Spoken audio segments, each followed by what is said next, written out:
Olá a todos, bem-vindos a mais um episódio do canal Marx. Hoje estamos aqui com o episódio 10 de Perguntas e Respostas.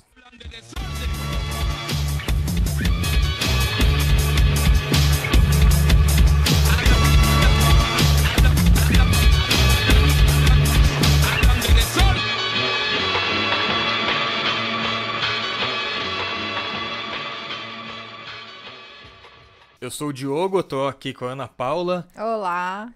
E queria primeiro me desculpar pelo sumiço aí, ao longo de tanto tempo. Realmente ficou muito corrido para mim esses últimos tempos aí com faculdade, trabalhos e tudo mais. E a Ana acabou tocando sozinha alguns episódios, mas já estamos prontos para voltar ativa aqui, já lendo os próximos capítulos para gravar assim que possível.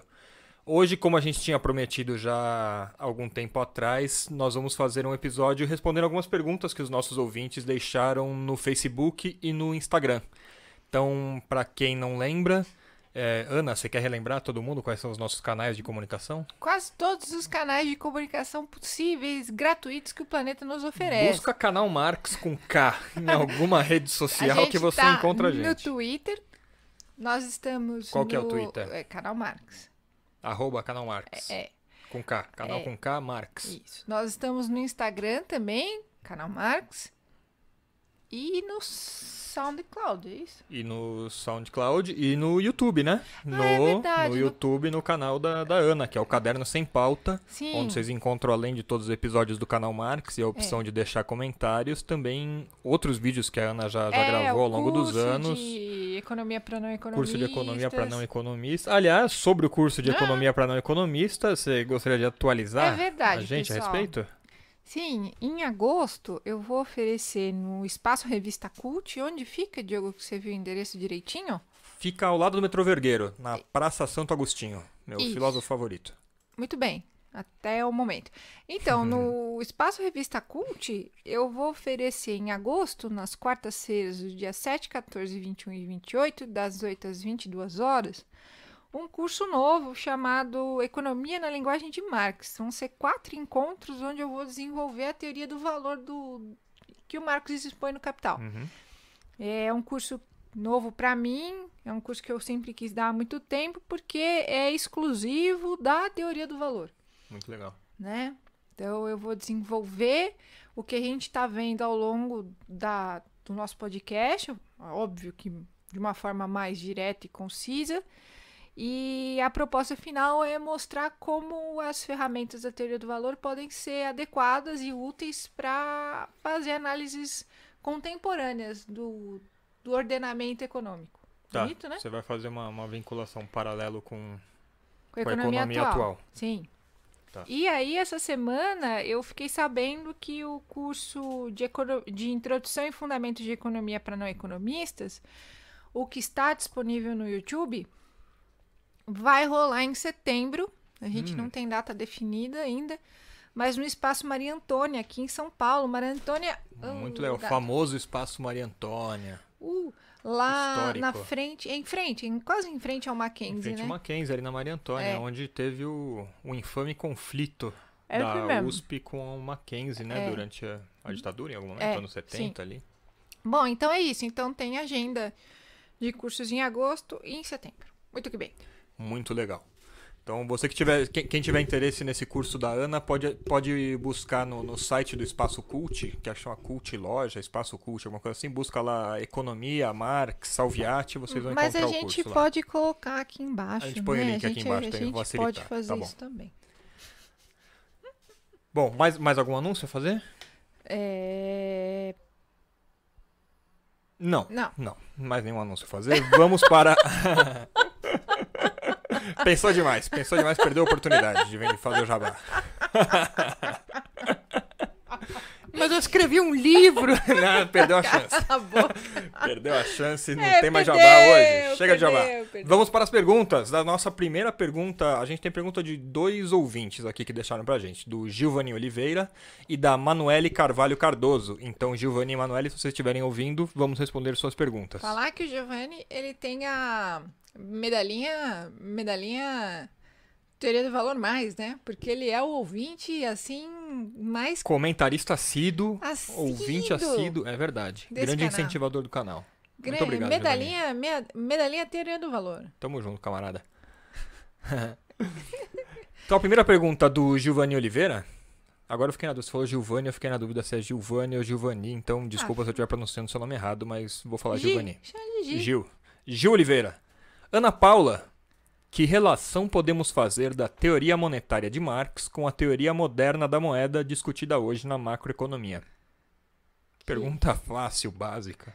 O Gil, ele só é o famoso correio de nabo, né, bicho? Só traz desgraça, né, mano? Acho que primeiro, será que dá pra gente falar qual que é a teoria monetária de Marx? É do equivalente geral? Será que Olha, será que é eu disso? penso em responder. Vamos por partes, como já diria Jack Stripador, né? O que o Gil tá tentando colocar é a discussão da teoria monetária que tem sido feita hoje na macroeconomia, que eu entendi da pergunta, é a análise teórica de origem keynesiana. Bom, a macroeconomia é basicamente keynesianismo, que é o MMT, certo, Gil? Se eu entendi a sua pergunta, é se existiria algum paralelo possível a ser feito. O único paralelo a ser feito é de tentar analisar as distintas formas de pensar a economia através desses dois edifícios teóricos muito distintos, que é a teoria do valor do Marx e a teoria keynesiana. Certo? Então vamos falar primeiro da keynesiana para depois falar um pouco do MMT. Tá? O que é MMT? Desculpa. Modern Ignorância. Monetary Theory. Falei direitinho? Theory, eu Theory. acho. Theory. Deu pra entender. Todo mundo entendeu. MMT. Então, assim, vamos lá, vamos pensar.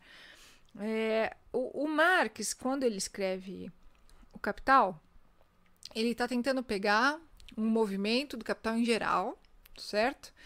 E ele tem uma teoria do valor, certo? O Marx, ele é um economista clássico, tão clássico quanto o Ricardo, tão clássico quanto o Smith, porque ele se propõe a entender a origem do valor que circula e se reproduz na economia. Os fisiocratas são clássicos? De certa forma são, porque os fisiocratas eles entendiam que a origem de todo o valor que era trocado na economia era o quê, Diogo? A terra. A terra. Lembra? Então a gente chama esses caras de clássicos porque eles se importavam qual era a origem do valor produzido e reproduzido e propagado e distribuído nessa economia. Então os clássicos se preocupam com isso. Eles têm essa base de preocupação e eles se lançam à frente. Eles não estão discutindo dinheiro em si. Não necessariamente. Onde eu quero chegar é que os clássicos partem disso. Tá. Eles não se abstêm de entender qual é a origem do valor. Tá? O Keynes, primeiro que a teoria geral dele escrita, o Keynes ele escreve no sentido de tentar acurar, eu posso falar, né? Ele tá buscando escrever na teoria geral uma forma, ele escreve de uma forma muito perspicaz a teoria geral, no sentido de melhorar. Ele diz como alguém que vai melhorar a teoria marginalista, utilitarista, né? Porque ele entende que existem formas melhores. Então, ele é um cara formado dentro do utilitarismo, dentro do marginalismo, dentro do liberalismo estrito sensu, e ele entende que a forma como ele vai apresentar os postulados liberais, marginalistas, utilitaristas, é mais adequado. Ou seja, ele vai... Na argumentação desenvolvida na teoria geral do Keynes, ele está apenas fazendo um melhoramento do escopo da apresentação, certo? Só que diferente dos utilitaristas, que viam o valor utilidade, o Keynes não tem valor. Ele não tem teoria do valor, certo? Ele se desprende da teoria do valor, tá? Então, a gente não pode chamar o Keynes de economia política. tá? O recorte que a gente dá ao Keynes não é de economista político, tá? Porque o Keynes ele já parte do princípio que a discussão sobre a origem do valor que a economia faz, o processo todo de circulação, reprodução dela, não importa. É um debate, é uma discussão que não interessa para o bom entendimento, o bom funcionamento da economia. Entende o que eu quero dizer, Marx? Marx. Sim. Faz sentido o que eu estou tentando dizer até agora? Sim. Muito bem. Então, para o Keynes, além de não ter uma teoria do valor, então, onde eu quero chegar com esse início de fala, é que não dá para fazer um paralelo assim de largada, entende? O paralelo queimou na largada. Tudo bem? Faz sentido isso, Di? Não tem teoria do valor no Keynes, mas tem teoria do valor no Marx. Ponto. 2. A teoria do valor do Marx, ela tem o que isso insinua, né? Qual é a diferença, então, prática nisso? A diferença prática é que a teoria do valor do Marx, o Marx diz que a teoria do valor, ela é originada do trabalho, do trabalhador, uma parte do trabalho que não é paga ao trabalhador, que é o mais trabalho, que vai virar mais-valia, que vai virar valor, que vai ser o valor que se valoriza, certo? Então, a gente vai dizer que, segundo a teoria do valor do Marx, existe um modo de produção específico, que é o modo de produção capitalista, que vai pegar o trabalho e vai subsumi-lo a uma forma específica, que o capital vai organizar a forma que o trabalho vai desenvolver os produtos, os frutos produzidos pelo trabalho, e vai retirar deste fruto produzido pelo trabalho específico do modo de produção capitalista algo específico que é a mais-valia. Certo? Ponto. Esse é o Marx. E o Keynes? Como o Keynes não tem teoria do valor, tudo isso aqui não existe para o Keynes. Porque isso não importa. Ai, como o Keynes é canalha. Não, veja bem. Veja, isso aqui é uma discussão que para o Keynes, para o recorte do Keynes, e vamos lembrar que a gente não chama o Keynes de camarada Keynes, né? O Keynes é o Lord Keynes. Sim. Certo? Sim. Keynes, não sei se todo mundo sabe de quem a gente está falando, é o John Maynard Keynes, um inglês que nasceu, inclusive, 3 meses depois do Marx morrer. Olha só. Olha, grandes informações, nasceu no mesmo ano. Marx morreu em 1883, em março, e o Keynes nasceu em junho daquele ano. Certamente deve ter algum texto do espiritismo que analisa essa... Tem. Eles tinham muitas coisas em comum, tipo o amor pela Rússia, né? O Keynes foi casado, se apaixonou, namorou uma bailarina russa. Importantes informações, né? Então, voltando... Chega da contigo da economia, voltando para teoria econômica. Vamos fingir que a gente está seguindo o raciocínio. Então, para o Keynes, a questão da origem do valor é um debate que não importa. Veja, é interessante analisar a economia também nesse processo de... Eu vou chamar de esvaziamento, mas você pode entender da forma como for melhor, né? Então, ela sai da economia política, ela vai para a política monetária, ela vai para a economia estrito sensu e ela vai caminhando para uma econometria, certo? Ela vai se esvaziando cada vez mais e ficando cada vez mais recortada como se fosse uma simples técnica, certo? O Keynes e a teoria geral dele demonstra muito essa capacidade técnica da economia, certo? É o economista como um trabalhador técnico, né? Um cara técnico sobre a economia. Então, enfim, se não tem teoria do valor na teoria do Keynes, na teoria geral do Keynes, o que tem? Tem circulação de moedas, certo? Não tem o nível da produção, certo? Ele não questiona ou analisa, ele simplesmente não analisa, ele não põe em crítica a questão de classes, certo? Isso é muito interessante de analisar o Keynes. Ele não coloca a sociedade como classe, ele não questiona igualdades ou desigualdades, certo? Ele não é como o Hayek, que vai lá no final da Segunda Guerra Mundial e escreve sobre desigualdade social, sobre liberalismo. Não, o Keynes é técnico. Olha, a economia é isso aqui e a gente precisa fazer que ela funcione. Ponto. Certo? Estou conseguindo me expressar claramente? Sim. Então, como não existe nada disso, porque para o Keynes isso não é o ponto que ele quer atingir, o ponto que ele quer atingir é a circulação de moedas. Então, para o keynesiano clássico, e o keynesiano de qualquer uma das colorações, porque existem inúmeras tendências keynesianas de economia, o que importa é a circulação de moedas, é o nível da circulação de moedas. A economia é o nível das circulações. Então, se a gente fosse pegar uma cebola, a cebola, quando você corta, além de chorar, a camada mais externa seria o recorte clássico, onde está o Marx. Tá? O Keynes é o recorte mediano, certo?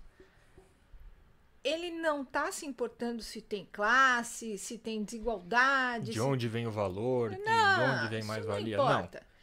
Existindo tudo isso, ele quer saber como funciona e como resolver para não dar merda também, né? Porque ele vai falar basicamente nessas palavras que ele tá lá para salvar o capitalismo dele mesmo.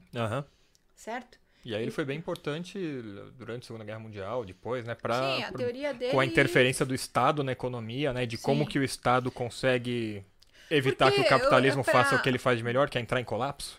Porque o Keynes ele vai entender claramente que o capitalismo ele entra em crise recursivamente. As crises no capitalismo são comuns. Sim, isso ele pode ter dado do Marx até, né? Sim, sempre tem uma discussão se o Keynes leu o Marx. É claro que ele leu, mas finge que não leu, não importa. Porque como o Marx, ele... É claro que eu não estou dizendo isso porque eu li a mão do Keynes, mas veja, ler o Marx nunca foi algo que as pessoas diriam por aí, entendeu? E como ele é o Lord Keynes, ele também não ia escrever uma nota de rodapé. Se bem que, se não me engano, ele tem uma notinha, uma só. Sobre Marx. Mas enfim, onde a gente quer chegar, isso nem tão é importante. O que a gente quer chegar é que o Keynes ele escreve a teoria geral dele com o propósito exclusivo de salvar o capital dele mesmo, porque o capital ele se reproduz propagando situações politicamente conflitivas. E o nome do Keynes é Lord Keynes, certo? O pronome de tratamento é Lord Keynes, né? Sim. Pronome? Sim. Aliás, se não me engano, ele foi reconhecido meio tarde, assim, na vida dele. Ele tinha feito todas as teorias, ninguém deu muita bola, acharam ele meio tantã. Ele era um cara também que fazia de tudo, ele era economista, era pintor, era fazendeiro, era colecionador. Ele foi muito importante. Depois de reconhecido... Não, mas aí finalmente reconheceram. Aí nem sei se ganhou um prêmio Nobel, alguma coisa, ou se foi reconhecido pela rainha como Lorde e tal, e aí finalmente viram que... Uau! Quando a água bateu na bunda, viram que ele tinha uma solução para resolver alguma crise e pensaram, tinha uma discussão, porque veja, todo mundo vai falar se o Roosevelt leu Keynes. Não, o Roosevelt não leu Keynes porque Keynes não estava, não tinha dado tempo, por exemplo, não teria como o Roosevelt ter lido Keynes, ok? Sim, o Roosevelt é o que faz o New Deal. O New Deal, que é basicamente a aplicação da teoria keynesiana. Não tem como dizer que foi a aplicação da teoria keynesiana. Sim, mas... digamos o Keynes teria ficado orgulhoso do Roosevelt pelo que ele fez, que ele pegou e empregou o Estado para resolver uma crise da economia e a interferência do Estado resolveu a crise. Grosso modo, sim. O que tirou de fato a economia norte-americana do bagulho da crise de 29 foi a Segunda Guerra Mundial. Certo? Mas enfim, fecha parênteses. Bom, Gi, então se a gente entendeu que o Keynes ele pega e se propõe a fazer uma análise técnica e política da economia, é porque politicamente ele tenta tirar o condicionamento do capitalismo de gerar conflitos políticos e ele tenta fazer isso através de técnicas. E qual é a técnica que ele vai se propor a analisar? Né? Qual é, digamos assim, o recorte que ele vai analisar a economia? É o recorte monetário. Então, quando a gente fala de macroeconomia e de política econômica, a gente está falando de política monetária. Ponto. São sinônimos de Keynes, certo? Macro, política econômica, política monetária é macro keynesiana. Né? Mas professora, os liberais não usam? Usam, eles passam principalmente após o Keynes, é por isso que o pessoal keynesiano chama o Keynes de revolução keynesiana, porque ele disponibiliza a visão dos agregados com muito mais força. Né? Ele passa a falar de economia não da parte de mercado de estopa, mercado de arroz, mercado de carro. Não, ele fala de agregado. Consumo, certo? Investimento do Estado, né? Então, ele cria grandes porções. É como se ele criasse instrumentos para que a diretoria do governo, dentro da máquina do Estado, pudesse observar o andamento da economia. Então, é muito importante. E uma coisa muito mais aplicável mesmo em termos práticos Sim. do que a teoria do Marx, né? Que está olhando Mas lá de fora. O Marx, ele não está se propondo, e eu acho que é não uma nem, são coisas diferentes, né? Porque o que o Marx está se propondo? O Marx está se propondo a dizer como a economia capitalista vai trabalhar melhor? Não.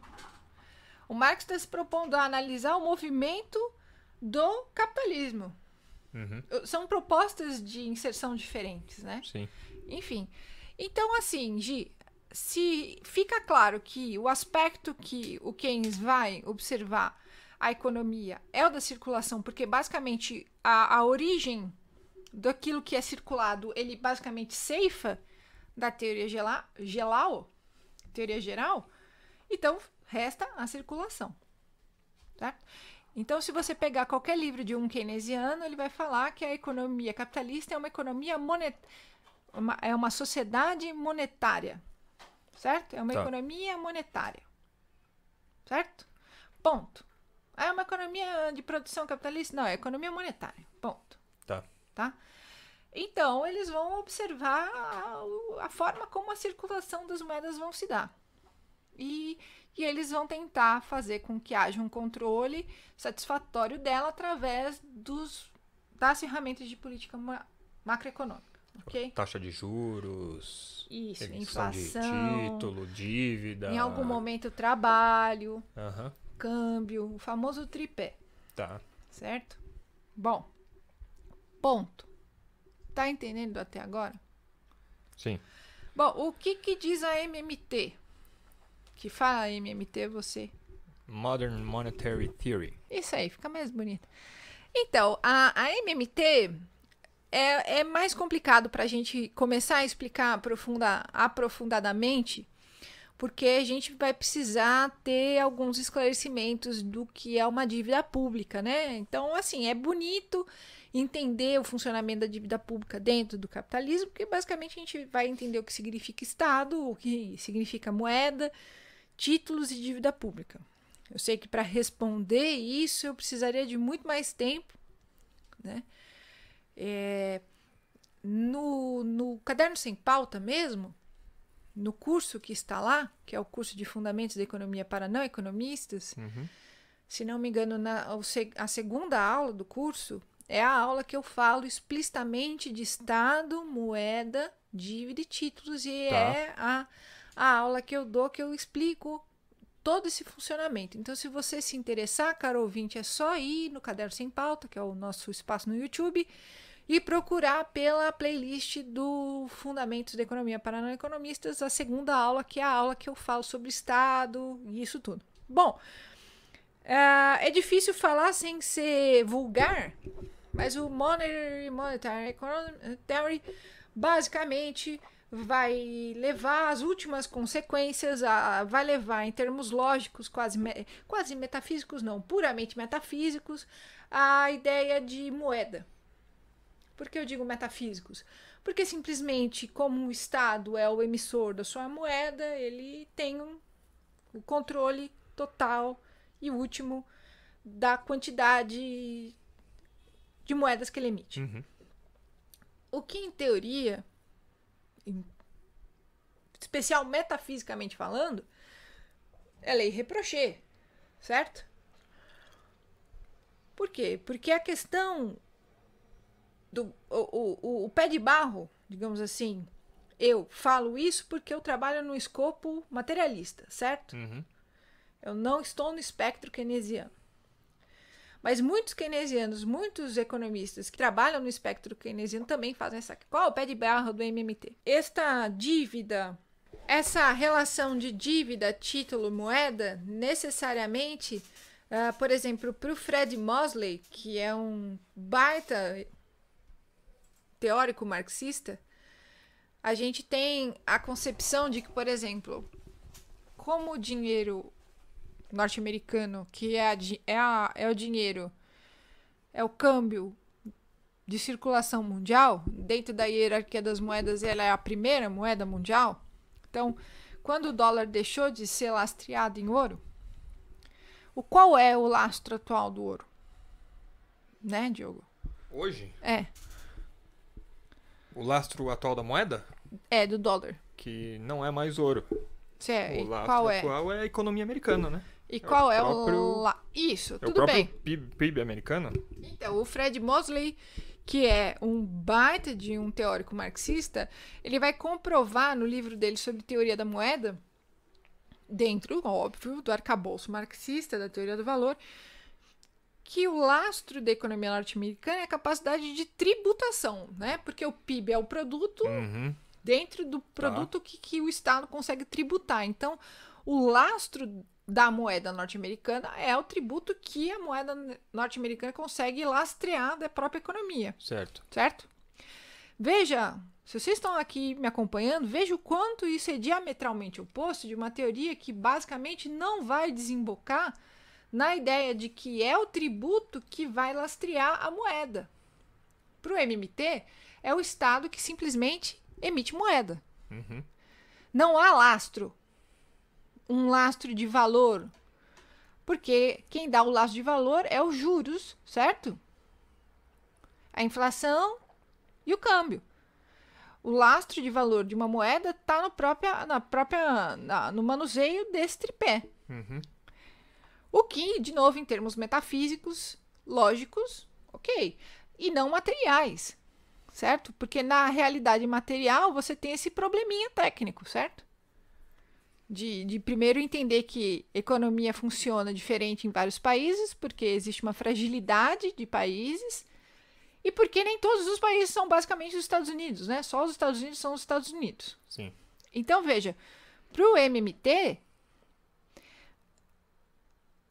você emite dívida pública, porque a moeda simplesmente é um papel que o Estado emite, e ele pode emitir a dívida pública da forma como ele bem entender. A forma como ele bem entender, dívida pública em si não é um problema, não é um quesito questionável. É o questionável, o discutível, o que é difícil no MMT é exatamente essa falta de conexão com a tributação e a realidade material que a moeda representa para dentro da economia de um Estado. E isso é agravado, ou isso talvez só é possível a partir da desvinculação do lastro em ouro?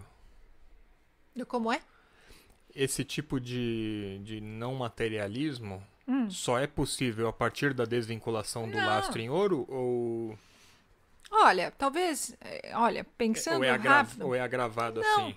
Para eles, o ponto de não retorno é você poder pagar os seus títulos públicos com moeda cursiva do Estado, certo? Isso é muito importante, senão não existe dívida pública, certo? Dívida pública é quando eu emito títulos e pago na minha moeda. Com a sua própria moeda. Certo?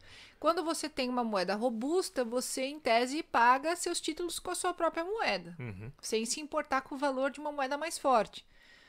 O problema é que a gente se importa com o valor da moeda mais forte e aí o nosso câmbio fica sempre em relação ao dólar, né? Então a gente sempre fala que quantos reais valem $1, quantos dólares, quanto vale $1. Somos dependentes de importações, né? E porque no Brasil é o Brasil não é os Estados Unidos, o Brasil não é a Alemanha, o Brasil não é o Japão, o Brasil tem uma série de fragilidades. Então, veja, gente, onde eu quero chegar é que o simples fato de expor as distâncias entre o Marx, a teoria do valor do Marx, e uma leitura keynesiana, é preciso entender quais são os pontos de referência que keynesianos e marxistas, ou melhor, keynesianos e teoria do valor, vão se utilizar, fazer perguntas e observar as respostas dentro de um certo patamar, de um certo ponto de referência.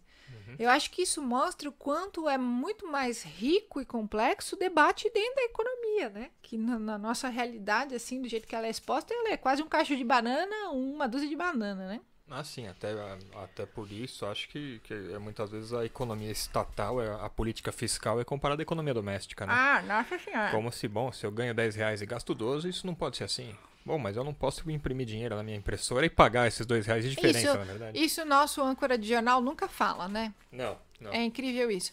Então, quando você estiver no bar com o seu amigo Mala falando que você Se o não governo gasta é, mais do que ganha. como ele gasta mais do que ganha, se você não ganha mais do que gasta, amiguinho? Você truca com ele e fala, então, mas você não emite seu dinheiro.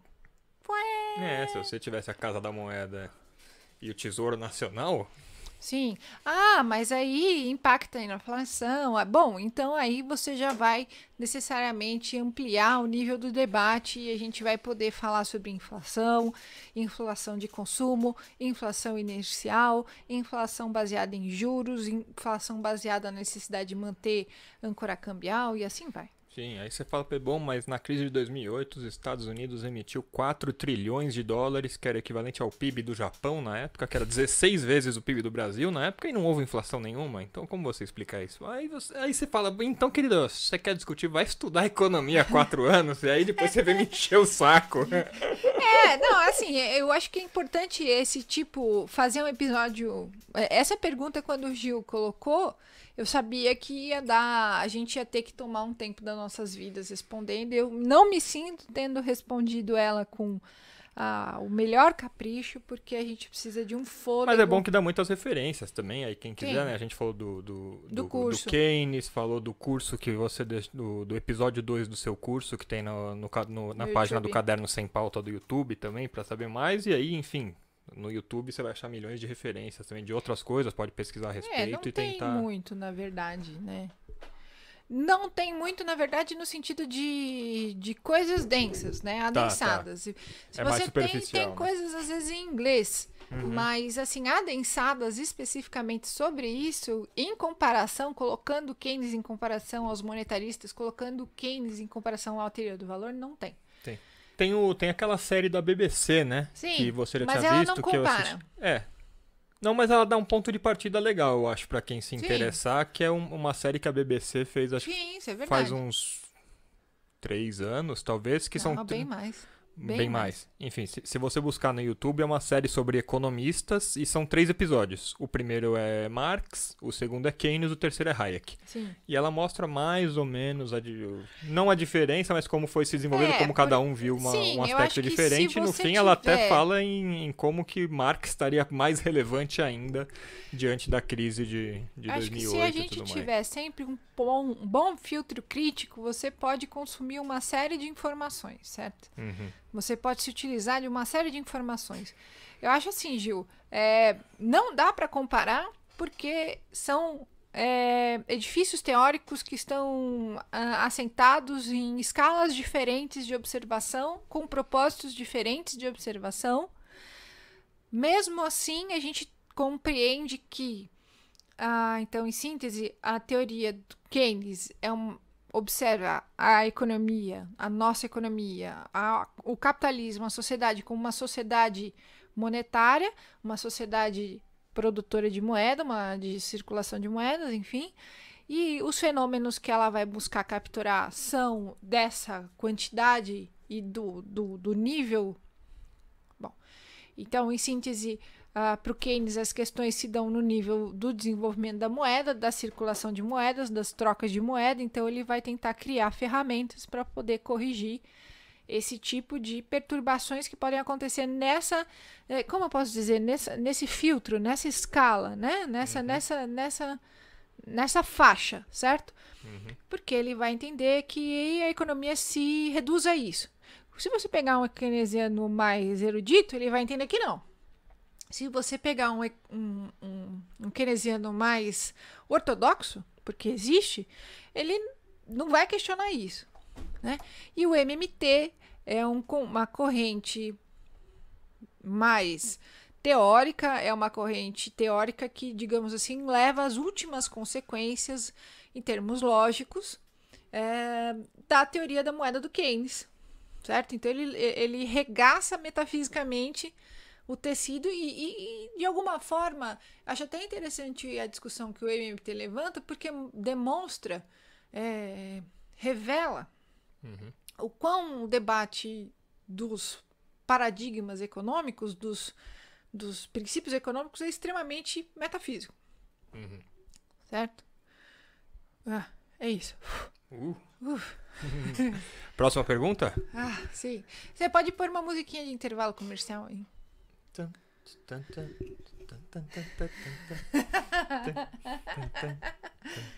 Estamos de volta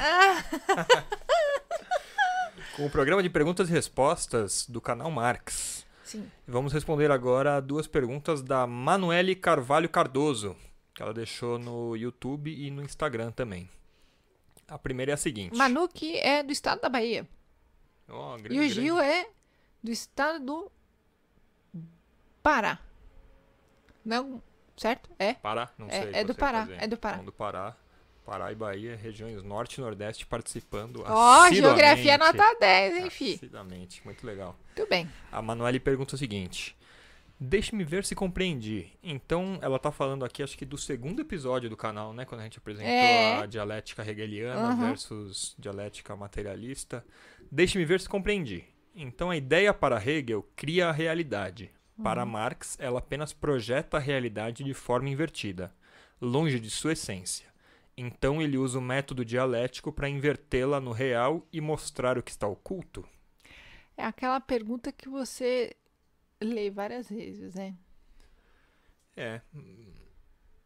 Então, assim, a ideia para Hegel não é ideia com I minúsculo, certo? É razão com R maiúsculo, certo? A razão é o produtor da realidade, ponto. Né? Então, a ideia para Hegel cria a realidade, ponto. Ok. A ideia para Marx... As coisas só existem porque foram pensadas. Sim, é o pensamento que produz realidade. Certo. Para Marx, a ideia apenas projeta a realidade de forma invertida. Então, calma lá. Vamos devagarzinho. Porque não é uma relação linear, certo? Para o Hegel, é o mundo das ideias que é hierarquicamente superior ao mundo material, certo? Porque o mundo material é simplesmente uma conversão do mundo das ideias.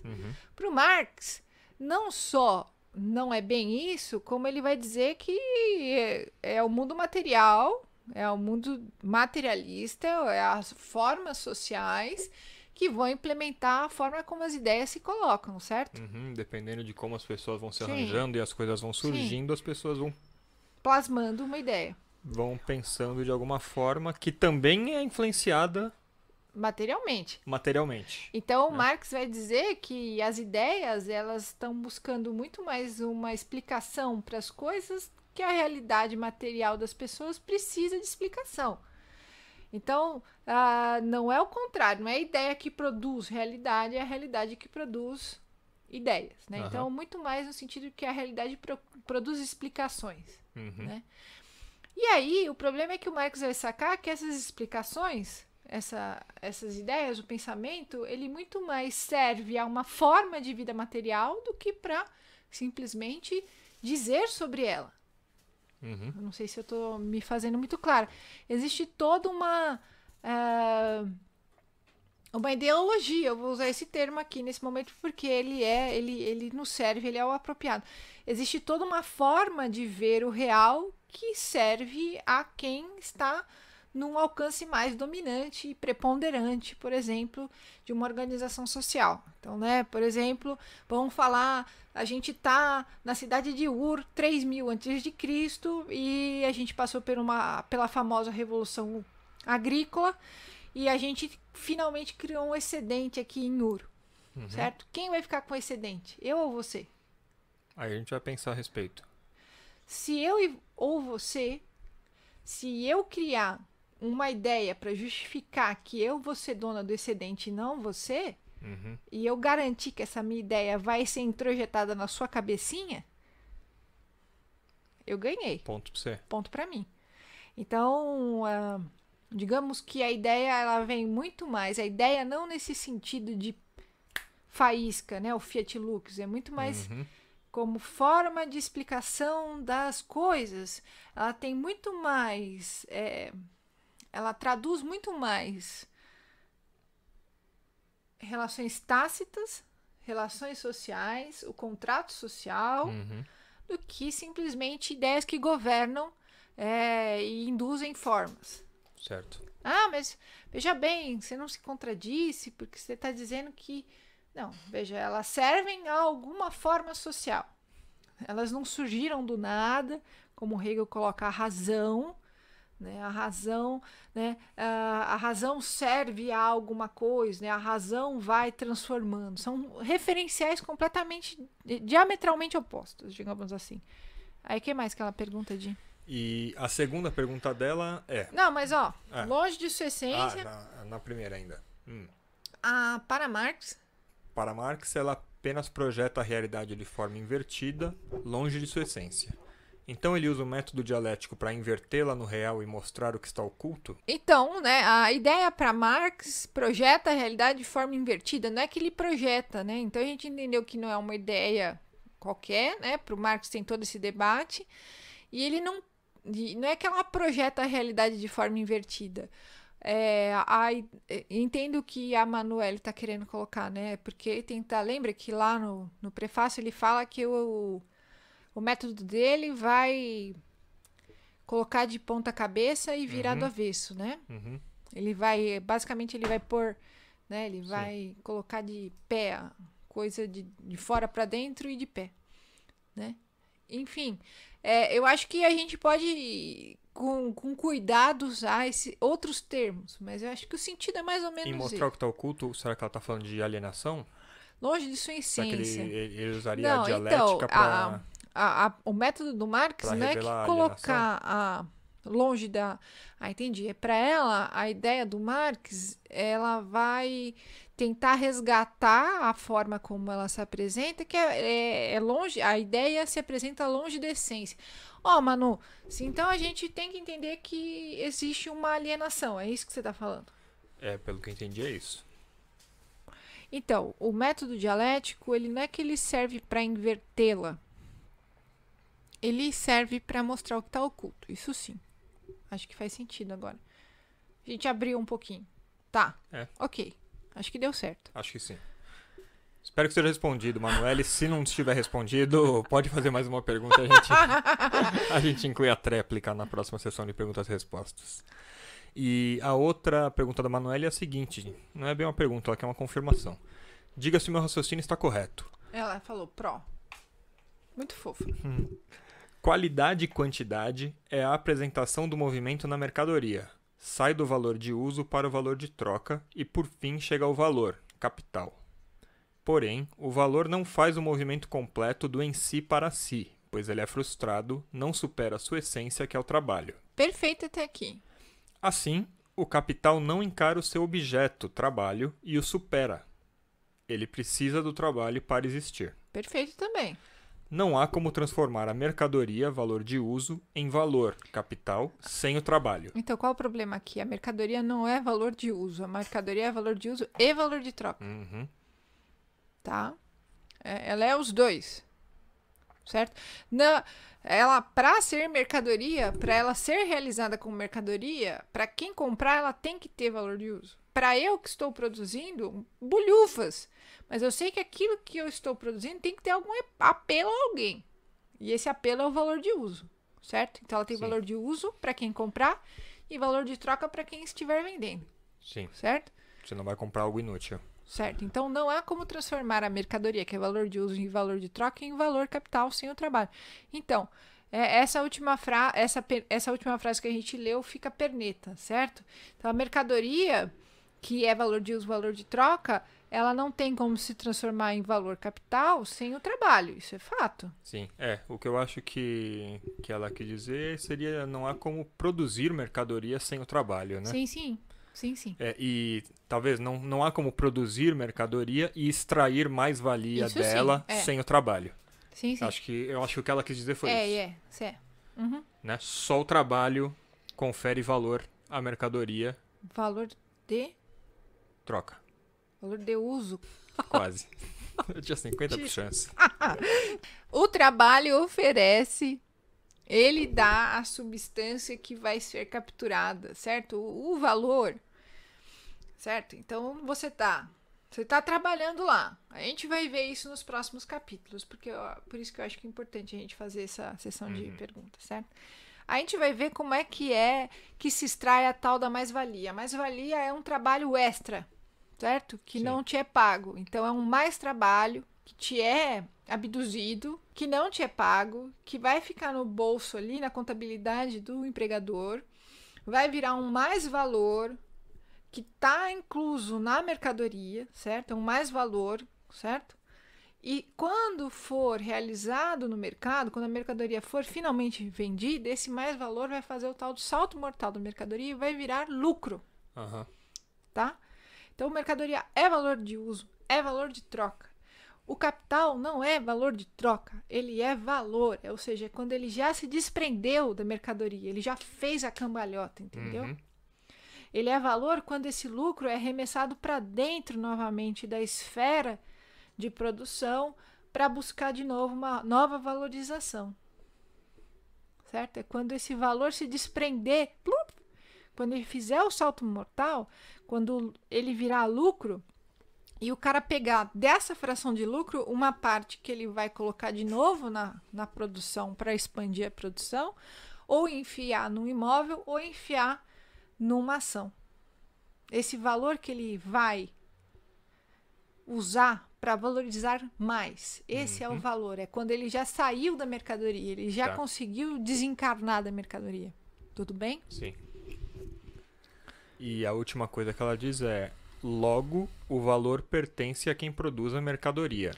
Logo, acho o que ela valor. quer dizer o valor final, a mais-valia. Sim, caso, a mais né? Então, o raciocínio é esse. O raciocínio. Eu acho que assim, talvez. Se o raciocínio comportar a ideia de que esse mais trabalho, que vira mais valor, que vira lucro, que vira valor, que vai se valorizar, ele só existe porque alguém trabalhou a mais e esse trabalho a mais não foi pago e ele foi se deslocando até virar apenas um valor que está na mão do outrem, certo? Sim. Então, quem produz tudo... Nesse caso, ele pertence a qualquer um, menos a quem produz a mercadoria, que é o trabalhor, né? É isso. Ele produz... Aí eu não sei se ela pensou em talvez quem produz a mercadoria pensando no dono do capital, né? Eu acho que ela pensou no empregador. No trabalhador. Ou se no trabalhador. Se for no trabalhador, então... nunca saberemos. Então não, a mais-valia não pertence ao trabalhador, né? A mais-valia não pertence ao trabalhador porque ela é o nome que a gente dá para aquilo que não é pago dele. Mas a substância, digamos assim, é do trabalhador. Certo? Sim. Tudo. A mais-valia, o T0 da mais-valia é o mais trabalho. Sim. Mais trabalho, mais-valia, lucro, valor. Certo. E esse visto que o capital é equivalente geral, eu realmente não entendi. A última coisa ficou um visto que o capital é seu equivalente geral. Então, equivalente geral é dinheiro. Aí eu acho que eu não entendi mesmo o que aí talvez a terminologia não esteja... Mas o raciocínio é esse. Quem produz as coisas não vai ficar com o valor que é extraído delas. Certo? Sim. Muito menos esse valor que vai encontrar mais valorização. Ele vai ficar na mão de quem usa a força de trabalho como uma mercadoria. E tira dela o mais trabalho e o mais valor.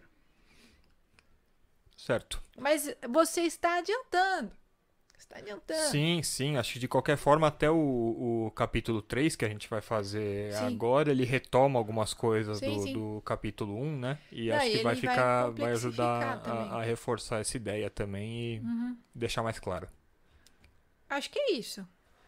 Acho que é isso, gente. Bom, mais uma vez, quem tiver perguntas e dúvidas, fica à vontade para escrever para a gente. O que a gente puder responder dentro do nosso conhecimento, a gente vai tentar responder.